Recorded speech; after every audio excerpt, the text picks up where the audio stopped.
ആദ്യമായിട്ട് അത് ഒരു പഴുപ്പായിട്ടാണ് പ്രസന്റ് ചെയ്യുന്നത്. അതായത് നമ്മളെ ബട്ടക്സ് ഭാഗത്ത് ഒരു വലിയ രീതിയിൽ പെയിൻ ആയിട്ട് സഹിക്കാൻ പറ്റാത്ത രീതിയിൽ പെയിൻ ആയിട്ട് വന്ന് പഴുപ്പ് കെട്ടി ഒരു അവസ്ഥയാണ് ആപ്സസ് എന്ന് പറയും. ഇപ്പൊ പെരിനിയൽ ആപ്സസ് അഥവാ ഗ്ലൂട്ടിയൽ ആപ്സസ് എന്ന് പറഞ്ഞ ഒരു സ്റ്റേജിൽ പഴുത്ത് പൊട്ടി ഒരു സ്റ്റേജ് കഴിയുമ്പോഴാണ് ഫിസ്റ്റുല എന്ന് പറയുന്നത്. അത് ചിലപ്പോൾ അത് ആപ്സസ് ആയിട്ട് വരുമ്പോൾ ആദ്യം തന്നെ പഴുത്ത് പൊട്ടുകയോ അല്ലെങ്കിൽ ഒരു ഡോക്ടറിന്റെ അടുത്ത് പോകുമ്പോൾ അതൊന്ന് കീറി വിടേണ്ട ഒരു സാഹചര്യം വന്നേക്കാം, അത്രയ്ക്ക് സിവിയർ ഇൻഫെക്ഷൻ ആയിട്ട് വരുമ്പോൾ.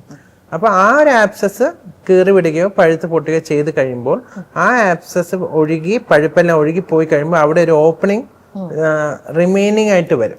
അപ്പൊ ഈ ഒരു ഓപ്പണിംഗ് നമ്മള് കുടലിന്റെ അകത്ത് അഥവാ മലാശയത്തിനകത്തുള്ള ഒരു ഓപ്പണിങ്ങും ഈ ഓപ്പണിംഗ് കൂടെ കണ്ടിന്യൂസ് ആയിട്ട് ഒരു കണക്ഷൻ രൂപപ്പെടും. അതിനെയാണ് ഫിസ്റ്റുല എന്ന് പറയുന്നത്. അപ്പൊ അതായത് ഒരു ടണല് പോലെ വൻകുടലിന്റെ അകത്തോ മലാശയത്തിനകത്തോ നമ്മൾ ഏനൽ കനാലിനകത്തോ നിന്നോ ഒരു ടണല് പോലെ രൂപപ്പെട്ട് നേരെ ബട്ടക്സിന്റെ സ്കിന്ന് ഭാഗത്ത് വരെ വരുന്നതിനാണ് ഫിസ്റ്റുല.